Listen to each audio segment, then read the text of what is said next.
안녕하세요. 영재현TV의 전진홍 원장입니다. 자, 오늘은 이제 우리 4학년, 5학년 친구들 중에서 이제 우리 교육청 영재교육원에 도전하려고 하는 우리 친구들에게 조금이라도 도움이 되고자 해서 선생님이 시대교육에서 출간한 이 문제집에 대한 풀이 영상을 이렇게 담아 보았습니다. 자, 그런데 이 문제들의 수준이 생각보다 좀 어려울 수도 있어요. 교육청 영재교육원의 문제들은 우리가 크게 별 차이는 없지만 그래도 문제에 대한 난이도가 조금은 좀 어렵게 우리가 풀 수 있어야 실제 현장에 가서 푸는 문제들에 대한 것들을 수월하게 이렇게 우리가 풀 수가 있습니다. 자, 그러면 4학년, 5학년 여러분들 준비되셨습니까? 각 회차마다 과학 같은 경우엔 1회, 2회 나누어서 진행을 하도록 할게요. 자, 그럼 우리 일단 모의고사 첫 번째 1회에 바로 첫 번째 강의 지금부터 시작하겠습니다. 자, 1번부터 10번까지가 자 1차 강의이기 때문에 여러분들이 문제를 갖다가 풀고서 거기에 있는 문제들에 대한 해설을 자 이렇게 살펴보시면서 내가 이 문제를 왜 몰랐지? 이 문제 내가 뭐가 포인트지? 이런 것들을 눈으로 싹 한번 스캔하고 온 다음에 만약에 선생님하고 하면 더 우리 쉽게 접근을 할 수가 있을 것 같습니다. 자, 그러면 이제 1번부터 우리 문제 같이 할 텐데 오늘의 해설 담당 누구라고요? 아, 머리 큰 선생님. 뭐 그럴 수도 있겠지만 선생님은 전진홍 선생님입니다. 자, 그럼 모의고사 시험도 실제 시험과 똑같이 준비해야 되기 때문에 1번부터 10번까지 시간 얼마? 네, 20분을 갖다가 주시고요. 만약에 1번부터 20번까지 우리가 문제를 갖다 풀 때는 40분 정도 시간을 갖다가 주셔서 그 문제에 대한 해결들을 할 수 있도록 해 주시면 좋겠습니다. 자, 일단 과학 문제 1번 문제 첫 번째 문제인데요. 자, 우리가 3학년과 6학년에 우리 나오는 바로 빛에 관계되어진 문제 나오죠. 자, 우리 영재원 문제 중에 대표적인 문제 중에 하나인데 자, 일단 거울 속에 보이는 우리 상의 개수를 갖다 구하는 문제입니다. 너무나도 유명한 문제이고 그 다음에 너무나도 우리가 잘 접하는 문제이고 또 수학에서도 우리가 풀어보는 문제이기 때문에 이런 문제류는 여러분들이 꼭 머릿속에다가 하는 방법들을 넣으셔야 합니다. 자, 우리 문제 한번 읽어볼까요? 다음은 두 개의 거울을 이용하여 자 여러 가지 각도를 갖다가 만들었습니다. 자, 180도 이렇게 우리가 해서 하는 경우하고 그 다음에 90도, 60도 이렇게 우리가 좁혀질 때 거울에 보이는 각도가 달라지거든요. 근데 그게 몇 개가 보이는가를 우리가 공식으로 만들어 보는 문제입니다. 자, 그래서 우리 180도일 때는 내가 서 있을 때 보이는 게 하나. 그 다음에 우리가 여기 있을 때는 오호, 3개가 보여요. 네, 60도일 때는 5개가 보인다라고 이렇게 우리가 나왔습니다. 그래서 이 실험을 통해서 우리 두 거울이 이루는 거울의 각도와 거울에 맺힌 상의 개수를 갖다 이용해서 거울에 맺히는 상의 개수를 구하는 관계식을 나타내 보세요. 자, 그리고 또한 두 거울의 각도가 몇 도? 20도일 때 그 공식을 갖다가 이용해서 바로 상의 개수를 우리가 구해보세요 라는 문제입니다. 자, 일단은 우리가 먼저 공식을 만드는 방법부터 우리가 먼저 살펴봐야 될 것 같은데 이 부분에 대한 거를 우리가 문제할 때 문제 해결 포인트는 우리 어디다가 두어야 될까? 참 의문이죠. 바로 여기다가 두어야 돼요. 어디? 바로 공간. 공간을 이해를 못하면 이 문제는 절대 풀 수가 없어요. 과학을 잘하는 친구들 중에 대부분의 친구들이 수학을 잘하는 걸로 생각하고 있지만 사실은 공간적인 개념에 대한 수학의 이해가 빠른 친구들이 확실히 과학을 잘하거든요. 근데 여기에 있는 이 문제가 바로 그 공간적인 감각을 묻는 수학 문제입니다. 자, 그러면 공간을 나누고서 일단 내가 있는 공간은 현실 공간이기 때문에 거울의 공간이 아니잖아요. 그러니까 어떻게 해야 돼요? 빼야 되겠죠. 이 나를 갖다가 어떻게 해요? 거기서 공간에서 빼야 되겠죠. 그러니까 거기 있는 부분에서 나를 제외하는 것 절대 잊지 마시기 바랍니다. 그러니까 내가 구한 숫자 중에서 하나를 반드시 빼야 합니다. 자, 그 거울 속에 비친 물체의 모습을 갖다가 우리가 좌우가 바뀌어 보이는 것도 또한 이해하고 있어야 합니다. 자, 그러면 여기서 볼 때 일단 180도이면 지금 여기 있는 이 사람이 있는 공간을 갖다가 빼고 나면 360도의 공간 중에서 180도를 나누면 2개 나온 공간 중 하나를 빼니까 그렇죠. 거울 속에 보이는 개수는 한 개가 보이는 겁니다. 자, 근데 이번에 90도일 때는 거울 속에 우리가 90도의 각도로 나누게 되면 몇 개의 공간이 나오죠? 4개. 그럼 4개의 공간 중에서 내가 있는 공간 하나를 빼버리고 자, 우리가 남은 공간 몇 개? 3개. 그러니까 90도의 각도에서는 몇 개? 3개의 상해 보이는 거죠. 근데 45도 각도로 우리가 나누게 되면 일단 전체 360도의 공간을 갖다가 몇 개? 그렇죠. 8개 공간으로 나눌 수가 있는데 나를 빼면 몇 개? 7개가 남죠. 자, 이걸 이용해서 공식을 갖다가 우리가 세우면 360도를 우리가 거울의 사이각으로 나눈 다음에 모습을 하나를 빼면 우리가 바로 거울 속의 상해 개수를 구할 수 있습니다. 그러니까 우리가 여기서 20도일 때 우리가 상해 개수를 갖다 구하면 360도를 20도로 나눴어요. 감독님 몇이에요? 욕하면 안 돼요, 욕하면. 네, 18. 네. 네, 저는 욕할까봐 깜짝. 네. 근데 여기는 이 부분에서 우리가 18개 중에 내 모습은 빼야 하니까 몇 개다? 17개가 되어지죠. 네, 잘했어요. 이런 문제 너무 쉽나요? 이런 문제가 쉽다라고 하는 거는 교육청 영재교육원 문제를 우리가 많이 풀어본 친구입니다. 잘했어요. 정말 1번 문제부터 너무 잘해주고 정말. 자, 감독님이 아니에요. 정말. 네, 해드려요? 얼굴 쭉 늘려서 카메라 앞에다 이렇게 붙잡아 놓고 싶네요. 네. 원래 문제 풀 때는 약간 지루한 감이 있기 때문에 이렇게 재밌게 또 풀어주는 게 좋거든요. 그렇다고 제가 춤을 출 수는 없잖아요. 네. 자, 어디? 틱톡? 이거 이렇게 하는 거? No! 자, 여기, 그러면 이거 분명히 하다가 꺼버릴 거예요. 그러니까 여기 바로 2번 문제로 넘어갈게요. 자, 2번 문제는 자, 경순의 가족 이야기가 나옵니다.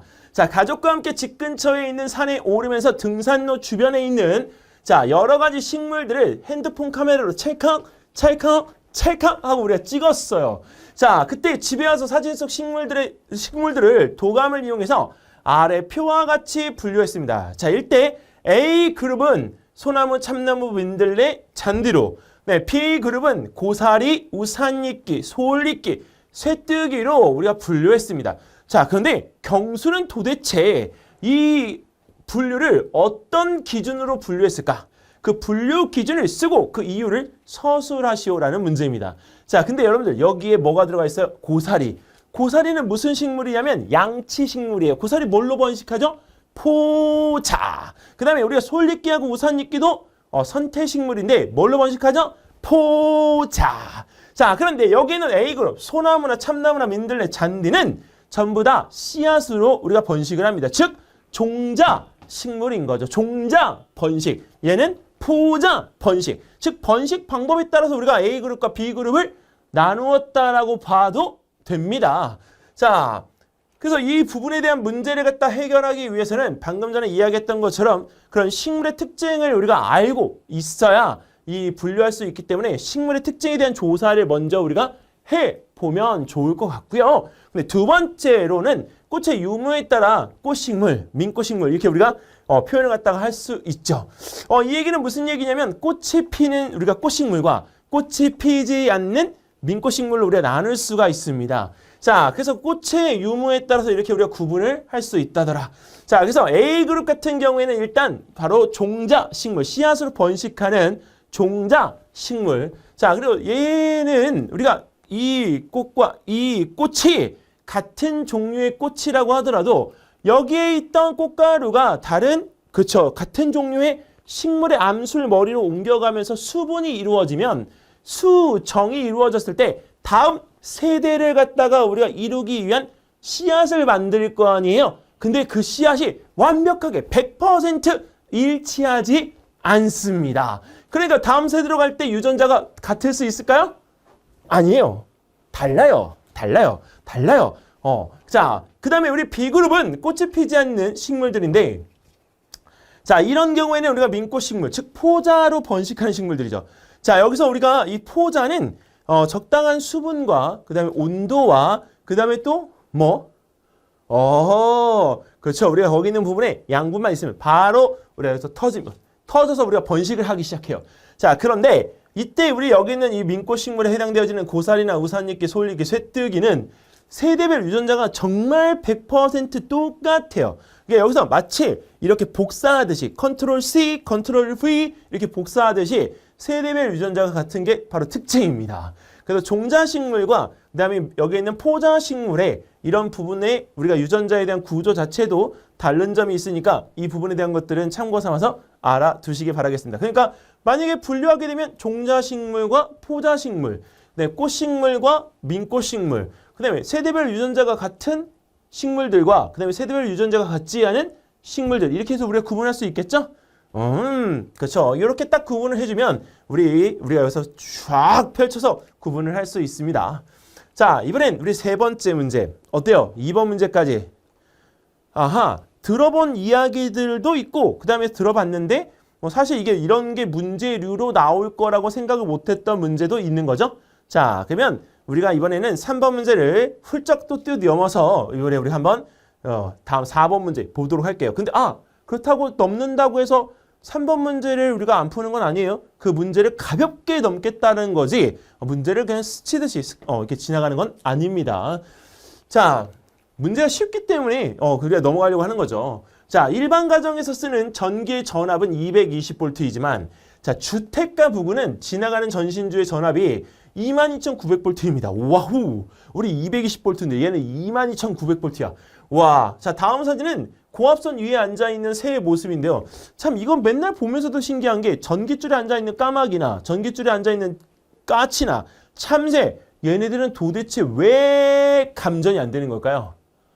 왜 감전이 안 되는? 그러면 우리가 어떤 친구들이 새의 다리는 전기에 감전이 안 되는 물질로 만들어졌어요. 이렇게 우리가 표현을 갖다 합니다.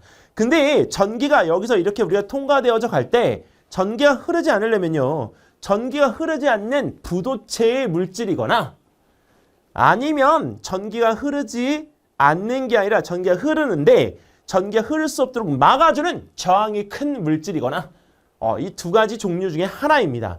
근데 새의 다리는요. 저항이 어마어마해요. 그래서 이 전기가 흘러 들어갈 수가 없기 때문에 그냥 전선줄을 타고 지나가는 것입니다. 자, 그래서 그 부분에 갖다가 우리가 여기서 이유로 이 부분에 갖다가 설명을 해보면 일단 머릿속에 새 다리의 밀도는 높다라고 하는 걸 꼭 염두에 두시고 밀도가 높으면 전기 저항이 우리가 크다라고 하는 것도 같이 기억해 두시면 이 풀이가 점점 더 쉬워지겠습니다.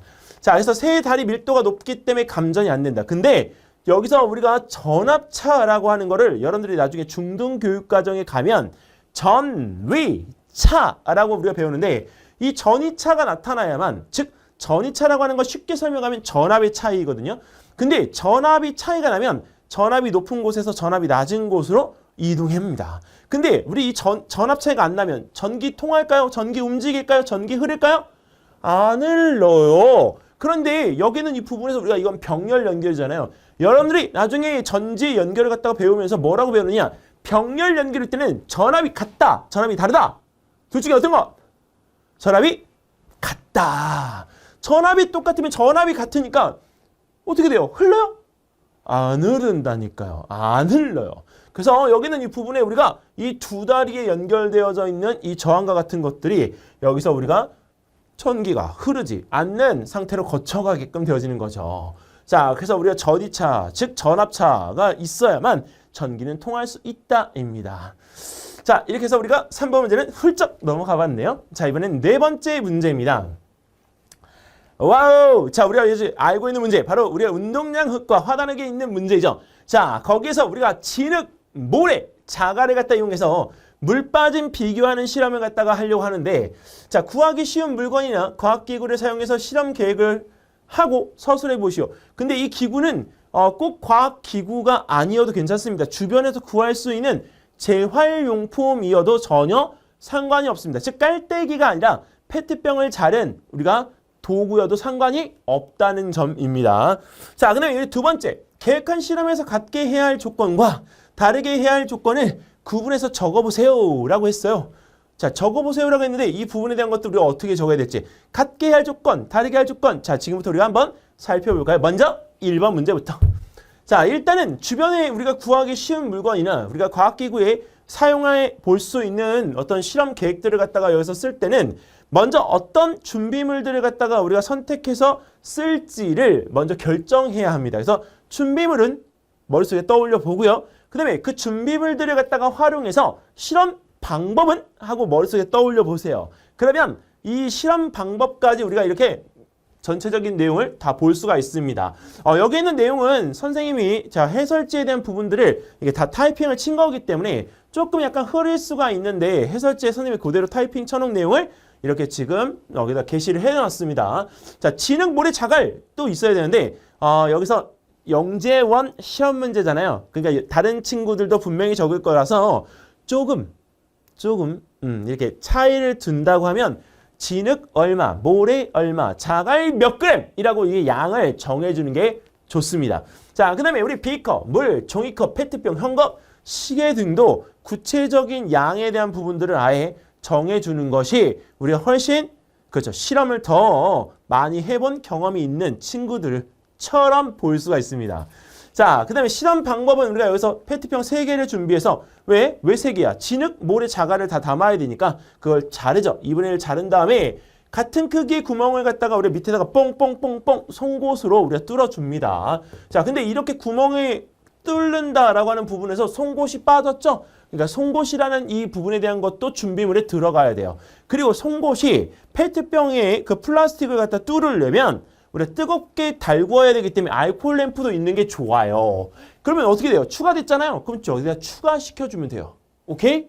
자, 그래서 우리가 알코올 램프로 뜨겁게 달군 바로 송곳을 이용해서 페트병 바닥에 같은 크기의 구멍을 뚫는다.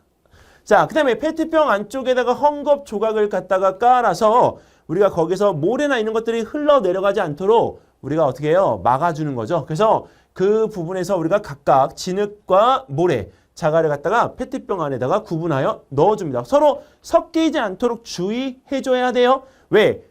섞이면 우리가 빈틈으로 들어가서 우리가 알갱이의 크기로 인한 그 틈이 서로 달라지기 때문에 물 빠짐에 영향을 줄 수가 있습니다. 그러니까 서로 섞이지 않도록 잘 구분해줘야 됩니다.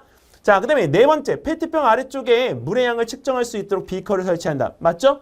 왜? 그 비커는 그냥 아무런 비커나 말고 눈금이 기록되어져 있는 비커이어야 합니다. 만약에 눈금이 없는 비커라고 한다면 눈금 실린더를 갖다가 이용해서 우리 부피를 측정할 수 있도록 해주세요.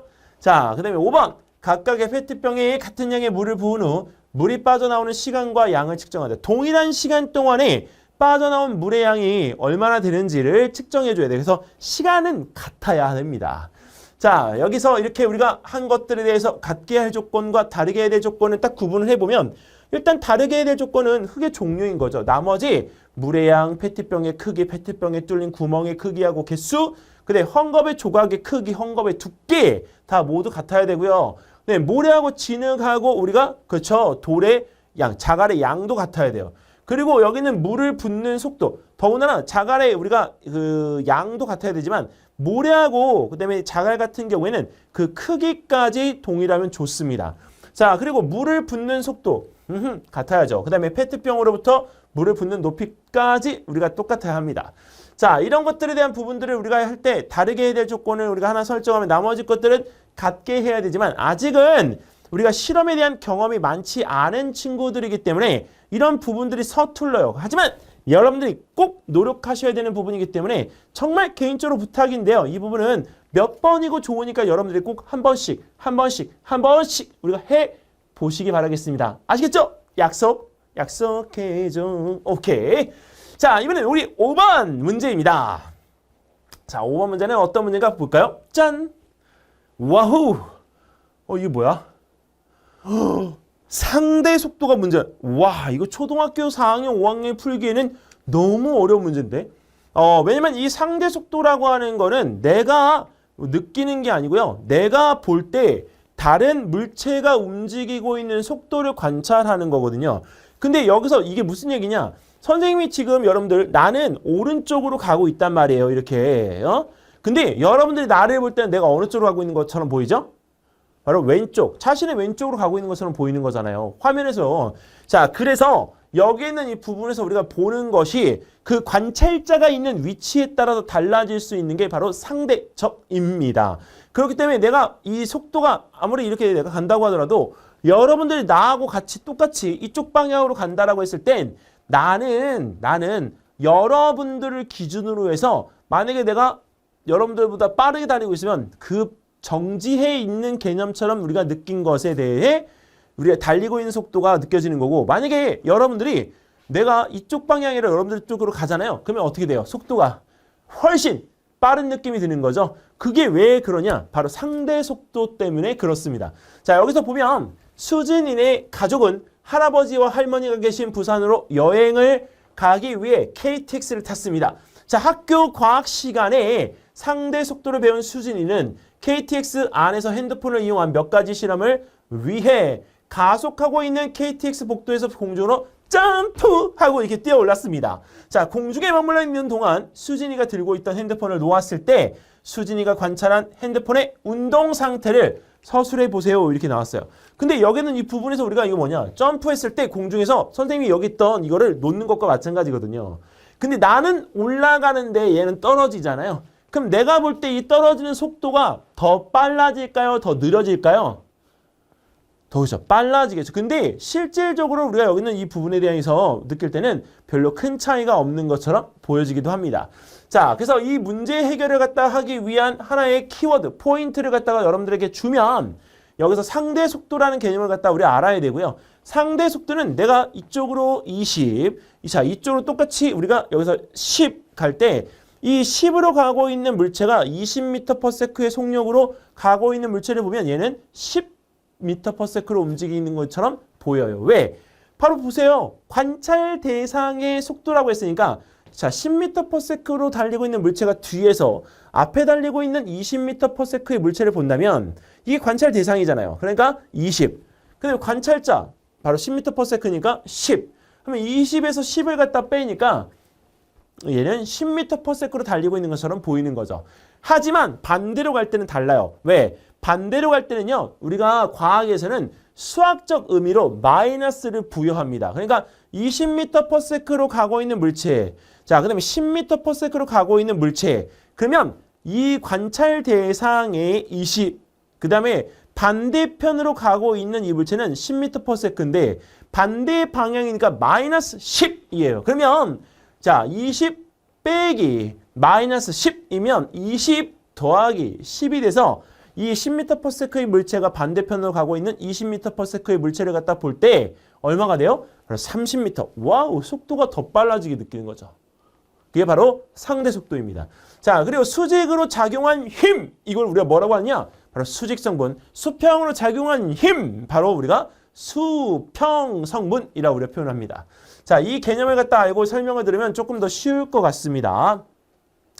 자, 우리가 여기서 핸드폰은 우리가 수직이든 수평이든 결국 이동이 없는 정지 상태를 우리가 보여주게끔 되는데 왜 그러냐면 일단 수평으로 우리가 작용하는 힘, 여기서 우리가 수평으로 작용한다는 것은 수진이가 열차 안에서 우리가 달리고 있는 속도나 핸드폰에 달리고 있는 속도가 어떻게 되죠? 서로 똑같잖아요. 그러니까 같은 속도면 빼기 하면 어떻게 돼요? 값이 0. 그럼 상대 속도가 0. 그러니까 어떤 것처럼 보이냐? 바로 정지하고 있는 것처럼 보여지게끔 됩니다.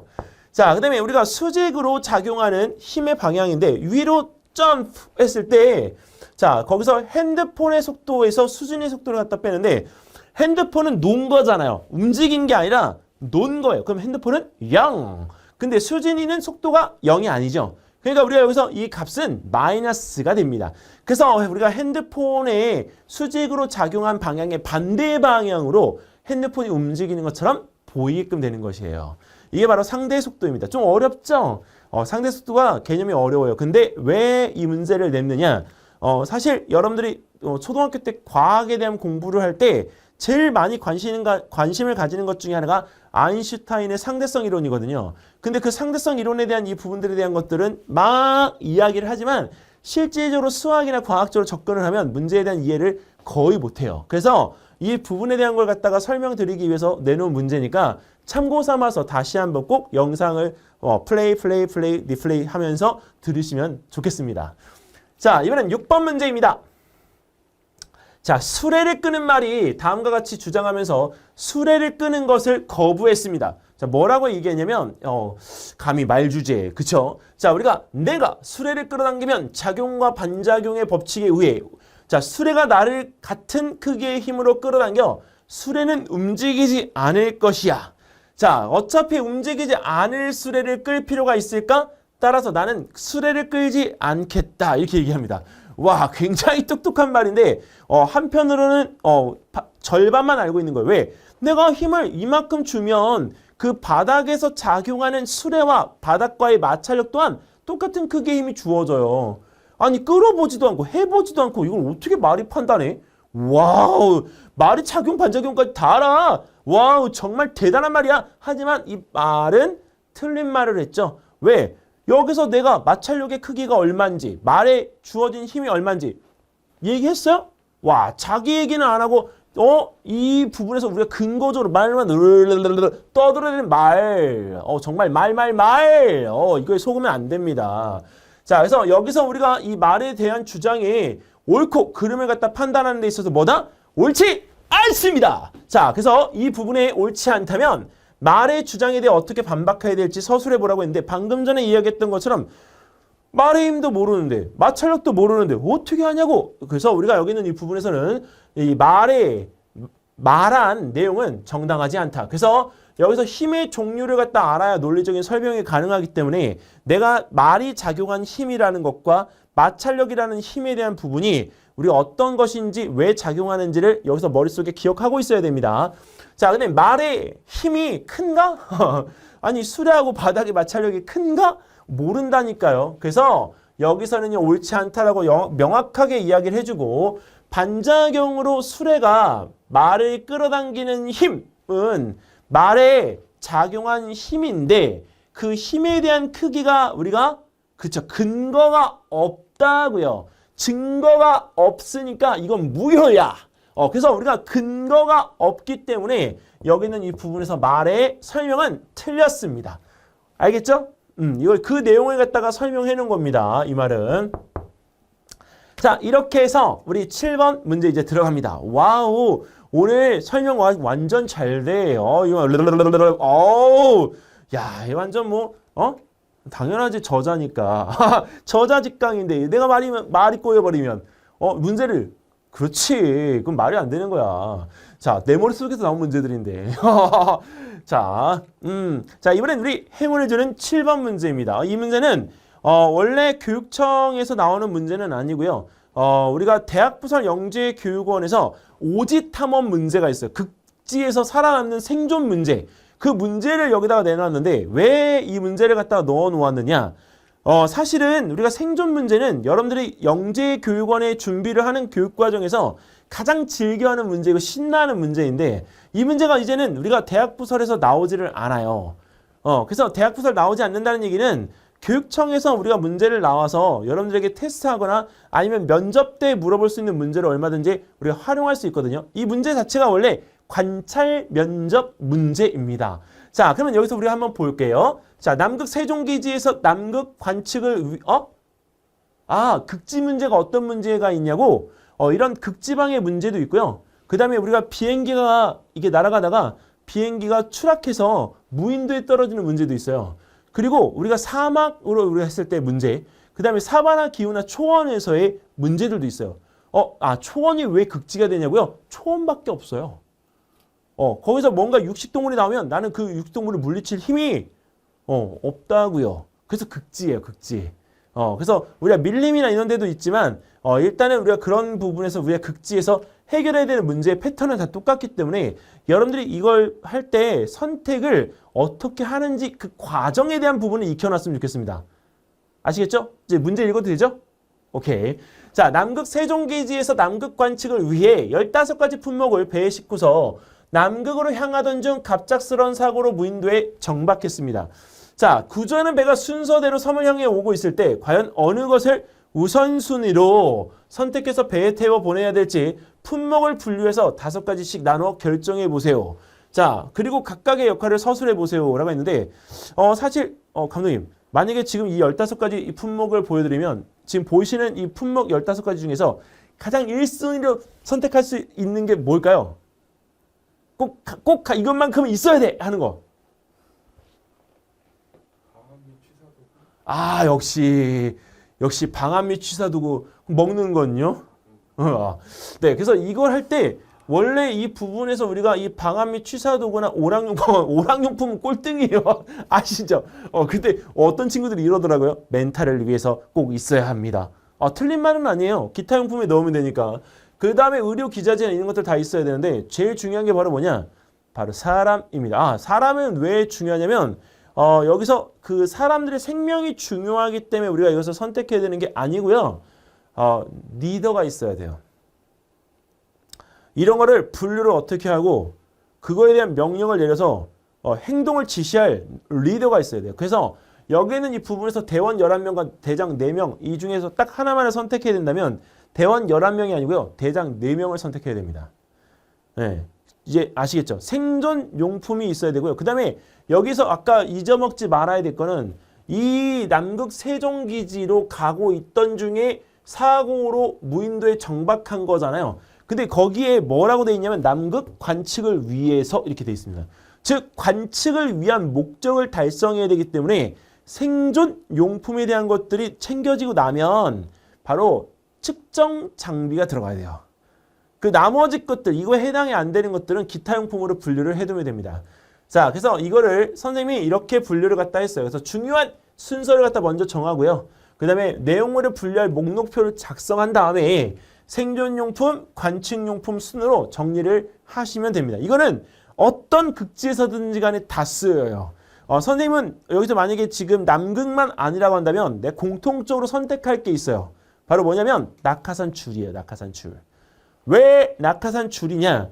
낙하산 줄이 있으면요. 우리가 옷을 갖다가 우리 만들어서 입을 수도 있지만 뗏목을 묶을 때 그 끈이 끊어지지가 않습니다. 그리고 또 하나 우리가 가상으로 나무를 이용하거나 다른 것들을 이용해서 집을 갖다가 지을 때도 줄이 끊어지지가 않기 때문에 우리가 이 줄을 이용해서 우리가 여러 가지를 할 수가 있습니다. 또한 우리 그 불을 피울 때 사람이 막 비벼서 하면 잘 불도 안 피워지고 그 다음에 마찰열도 많이 발생하지 않아서 쉽지 않습니다. 그런데 줄을 갖다가 활 모양으로 이어서 드르륵 드르륵 드르륵 하면 몇 번 안 했는데 굉장히 높은 열이 발생을 하면서 불이 붙어요. 그렇기 때문에 줄이라고 하는 이 부분의 생존 도구가 매우 유용합니다.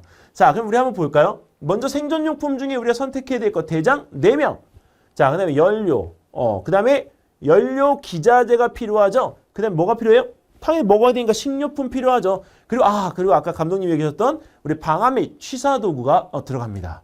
이것들이 있어야 되는데 이 부분들이 왜 필요한지는 그 역할 부분에 대한 것들은 글을 꼭 한번 읽어보셨으면 좋겠습니다. 생존을 위한 거예요. 생존. 자, 그 다음에 관측 용품에는 5kW 발전기. 왜? 관측 장비가 돌아가야 되니까. 대원 11명. 그 다음에 건축 자재. 그 다음에 1kW 송신기. 왜? 송신기로 우리가 보내야 되니까. 지금의 현재 상황을 보내야 되니까 그 부분에서 우리가 송신기 필요하고요. 조사 관측용 기자재.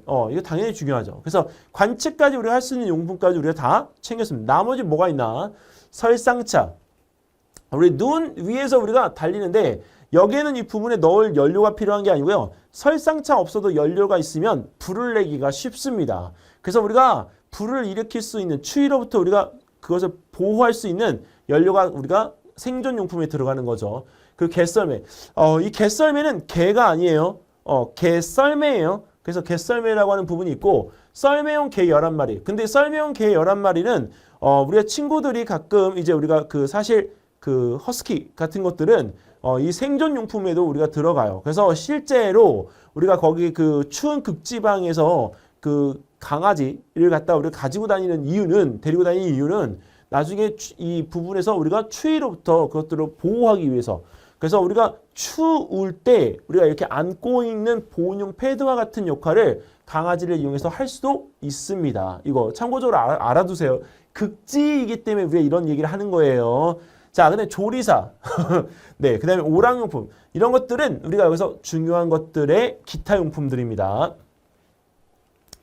자, 이 극지에 갈 때는 정말 여러 가지가 필요하긴 한데 그 부분에서 우리가 필요한 것들에 대한 것들을 한번 이렇게 정리를 해보면 다른 문제 어떤 문제가 나오더라도 여러분들이 충분히 할 수가 있을 것 같습니다. 자, 이번엔 8번 문제. 자, 깜깜한 방 안에 있는 빨간색 꽃에 자, 우리가 색깔이 다른 빛을 비추었을 때 보이는 꽃의 색을 자, 우리가 써넣어서 다음표를 완성해 보세요라고 했는데 자, 빨간색 장미꽃에 우리가 여기서 여러 가지 색깔들의 빛을 갖다가 비추면 자, 우리 어떤 색깔로 보일 건가? 근데 이거를 갖다가 우리가 보기 전에 먼저 문제는 내가 보고 있는 지금 주변에 있는 모든 색, 나를 보고 있는 여러분들이 보고 있는 나의 색 이런 것들은 바로 눈에 여기 내 물체에 반사되어져서 눈에 들어가는 빛의 색입니다. 자, 그리고 물체를 갖다 보려면 반드시 이 반사된 빛이 눈으로 들어가야만 해요. 그렇지 않으면 볼 수 있어요? 없어요? 없습니다.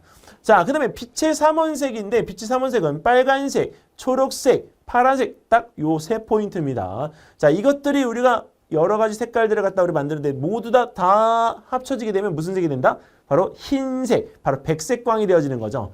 자, 일단은 내가 여기서 보는 것처럼 광원에서 바로 빛이 들어오는 경우에 나는 이 물체를 볼 수가 있습니다. 하지만 여기는 강아지를 보려면 광원인 우리가 여기 빛에서부터 나온 빛이 물체에 반사되어져 내 눈으로 들어와야 되기 때문에 이 부분에서 내가 물체를 본다라고 하는 개념은 이런 개념. 자, 그리고 여기서 보면 이 빨간색의 장미꽃을 갖다 볼 수 있는 건 햇빛으로 오는 햇빛으로부터 오는 우리 백색광 중에서 가시광선의 빨간색이 반사되어져 내 눈에 들어오기 때문입니다. 나머지 색깔들은 어떻게 되느냐? 여기에 다 흡수돼요. 자, 그래서 우리가 여기 보면 빨간색과 그다음에 초록색과 파란색인데 중앙에 있는 세 가지 색깔이 모두 다 합쳐졌을 때는 흰색, 백색광이 되어지는 거죠. 하지만 빨간색과 초록색이 우리 합쳐지면 무슨 색이 된다? 노란색. 근데 빨간색과 파란색이 합쳐지면 무슨 색이 된다? 자홍색. 자, 근데 초록색과 파란색이 합쳐지면 그죠? 청록색 이렇게 됩니다. 여기 색깔이 약간 여러분들이 알고 있는 색깔 조금 다를 수는 있지만 그 부분에서 우리가 지금 이야기하는 이 색깔에 대한 명칭은 꼭 기억해 주세요. 이게 빛의 합성 부분에서 매우 중요해요. 오케이? 자, 그래서 우리가 여기서 빨간색 꽃에다가 빨간색을 비추면 당연히 빨간색을 반사시키니까 우리가 빨간색으로 보일 거고 파란색은 어떻게 되죠? 흡수하죠? 흡수되면 내 눈에 들어오지 않아요. 그러니까 무슨 색으로 보인다? 검은색. 초록색도 똑같이. 그렇죠. 반사시키지 않고 흡수되니까 검은색. 자홍색은 빨간색과 파란색이 우리가 같이 섞여져 있는 색이기 때문에 자홍색을 갖다가 우리가 비추게 되면 그 빨간색 장미꽃은 무슨 색으로 보인다? 빨간색. 노란색도 초록색과 빨간색이 합쳐진 거잖아요. 그러니까 빨간색. 하지만 청록색은요. 우리가 파란색과 초록색이 합쳐진 것이기 때문에 얘는 빛을 갖다가 비추면 무슨 색으로 보인다? 바로 검정색. 그리고 흰색은 모든 색깔들의 빛이 다 있기 때문에 우리가 그렇죠. 빨간색으로 보이게끔 됩니다. 흡수되는 것과 반사되는 거의 정확성을 갖다가 물어보는 문제 예인 거죠. 자, 이번엔 과학 문제 9번째 문제입니다. 자, 이번 9번 문제는 어떤 문제인가? 자, 고지대 여름철 날씨는 시원하고 하루 중 일교차가 매우 큽니다. 자, 근데 고지대 기후의 특성을 이용해서 작물을 재배하는 것을 고랭지 농업이라고 해요. 자, 고랭지 농업이라고 하는데 일반적으로 고지대에서 생산된 작물은 품질이 우수하고 생산량도 많은 것으로 알려져 있는데 그 이유를 서술해 보세요. 이렇게 나왔어요. 자, 근데 이 부분에서 우리가 고랭지 농업이라고 하는 걸 먼저 알아야 될 것 같은데요. 고랭지 농업이라고 하는 건 산 위에서 농사를 짓는 거거든요. 근데 산 위에서 농사를 지면 왜 거기 채소가 더 달고 맛있죠? 그 이유를 모르겠어요. 근데 그 이유가 있더라고요. 일단 고랭지 농업에 대한 특징을 먼저 우리가 이해를 해야 될 것 같고 그 다음에 식물의 광합성에 필요한 요소를 알아야 되는데 광합성에 필요한 요소는 바로 뭐가 있다? 햇빛의 세기와 이산화탄소의 농도와 그 다음에 온도 이 세 가지가 있습니다. 자, 여기서 우리가 고랭지 농업이라고 하는 것은 400m 이상의 고원이나 산지 등의 고산 지역에서 이루어지는 농업을 이야기합니다. 근데 이 부분에서 눈이 오는 기간이 길고 기온이 낮으면 햇빛은 비추고 이산화탄소의 농도는 그대로 있기 때문에 양분의 생산은 얼마든지 가능해요. 하지만 거기에서 호흡 외적인 부분에 대한 것들은 쓰지 않아서 여기서 우리가 이런 채소나 감자와 같이 양분을 많이 저장해야 되는 식물들에게는 매우 유리합니다. 자, 그래서 일조 시간이 긴 특징을 갖다가 이용해서 우리가 산 위에 400m 이상의 우리가 지역에서 하는 농업이 바로 고랭지 농업이에요. 자, 여기서 우리가 광합성을 통해서 우리가 이렇게 양분을 갖다가 만들 때 그 양분 중에서 우리가 일부를 호흡하는 데만 쓰고, 왜? 호흡할 때는 영양분과 산소가 결합해서 에너지를 만들고 물과 이산화탄소를 배출하는 거거든요. 그러니까 우리가 안 쓸 수가 없죠. 산소만 있다고 해서 우리는 호흡할 수는 없거든요. 자, 그리고 광합성을 통해서 만든 전체 양분에서 호흡으로 소비된 것 외에 자, 온도 낮죠? 햇빛만 잘 비추죠? 그러니까 어떻게 돼요? 여기서 광합성을 통해 만들어진 양분 모두가 다 저장된다고 보시면 됩니다. 그래서 고랭지 농업이 유리한 거예요. 자, 그래서 여기 보시면 정리를 갖다 좀 해봤는데요. 호흡으로 소비되는 양 자체가 적으면 적을수록 어떻게 돼요? 양분이 더 많아지겠죠. 근데 왜 고랭지에서 호흡이 적어지냐고요? 춥잖아요. 추우면 만약에 사람으로 따지면 피의 흐르는 속도가 어떻게 되죠? 느려져요. 느려지면 우리가 당연히 호흡이 어떻게 돼요? 느려져요. 그러니까 호흡의 양이 적어져요. 그래서 우리 여기서 양분이 많이 축적되는 겁니다. 자, 그러면 우리가 여기서 고지대는 낮에는 광합성이 크게, 그 다음에 기온이 낮은 밤에는 호흡이 어떻게 돼요? 쭉. 자, 하지만 여기도 이 부분에서 우리가 품질만큼은 어떻게 된다? 최고다. 왜? 양분이 많이 저장되니까. 그리고 사실은 여기는 지금 쓰지 않았지만 이런 고랭지 농업에서 생산되어진 녹말이 있잖아요. 그 녹말이 굉장히 질 좋은 녹말로 우리가 저장이 됩니다. 그러니까 이게 고랭지 배추, 고랭지 무, 고랭지 이렇게 해서 나오는 것들이 다 달고 맛있어요. 선생님이 먹은 것 중에 제일 맛있는 건 배추예요. 고랭지 배추. 왜? 그냥 먹어도 사과처럼 아삭아삭 달아요. 최고라니까요. 최고. 자, 이번엔 우리 10번 문제. 자, 일단은 10번 문제를 갖다 보면 이거 바로 우리 관성 문제인데 너무나도 잘 알고 있는 문제들입니다. 근데 문제의 포인트가 좀 달라요. 금속 풍선하고 고무 풍선, 풍선의 재질을 달리 줬어요. 근데 금속 풍선은 당연히 무겁겠죠. 자, 여기서 공기가 든 금속 풍선과 헬륨이 든 고무 풍선을 자, 매단 모습입니다. 와, 공기가 들었으니까 더 무겁겠네. 자, 그런데 금속 풍선은 그림 가와 같이 버스 천장에 연결한 실에 매달았고, 자, 고무 풍선은 그림 나와 같이 버스의 바닥에 연결했습니다. 자, 급 출발하게 되면 금속 풍선은 어디로? 그렇죠. 정지 관성. 우리가 여기서 그 자리에 머물러 있으려고 하는 성질이 커지기 때문에 뒤로 가요.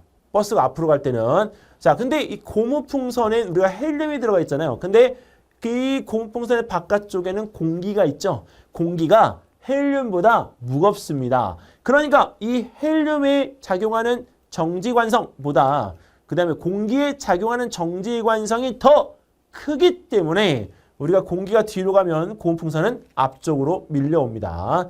만약에 이 부분에 가던 버스가 멈추면 지금의 움직인 금속 풍선의 방향과 고무 풍선의 움직인 방향은 서로 반대가 될 거예요. 자, 여기서 보시면 이 이유를 써보라 이렇게 얘기했는데 그 이유는 당연하죠. 왜? 관성이 클수록 우리가 무겁죠. 무거울수록 관성이 크죠. 즉 밀도가 높으면 높을수록 관성이 또 커지는 겁니다. 공기의 밀도가 높아요? 아니면 헬륨의 밀도가 높아요? 당연히 공기의 밀도가 높죠. 자, 그래서 여기 있는 이 부분에서 아까처럼 이쪽으로 가면 이 금속 풍선이 이 주변에 있는 공기하고 같이 들어있는 상태에서 무게가 더 추가된 거기 때문에 금속 풍선의 그쵸? 무게, 밀도가 크죠. 그럼 당연히 어떻게 돼요? 뒤로 가면 이 앞쪽에는 눈에 보이진 않지만 공기가 존재하는 거죠. 자, 그 다음에 여기에 있는 이 고무 풍선은 헬륨이 들어있어요. 그러니까 공기가 뒤로 가면 헬륨은 공기의 밀도보다 낮기 때문에 앞쪽으로 밀려옵니다. 자, 그래서 움직이는 방향에 대한 부분들을 이렇게 설명할 수 있겠습니다. 자, 그래서 이동 방향에 대한 것들을 정리해 볼게요. 공기가 든 금속 풍선은 왼쪽. 그다음에 헬륨이 든 고무 풍선은 오른쪽. 자, 그 이유가 바로 밀도에 대한 차이 때문에 정지 관성의 크기가 달라져서 그렇습니다. 자, 이렇게 해서 우리가 모의고사 1회 과학 부분에 1번부터 10번까지 1차 문제를 풀어보았습니다. 자, 그럼 이제 우리가 2차 문제 우리가 또 풀어볼게요. 근데 여기까지 하고서 잠깐 여러분들도 쉬어야 되니까 잠깐 끊어갈게요. 자, 우리가 모의고사 1회 2차에서 또 만나도록 할게요. 여러분들 안녕히 계세요.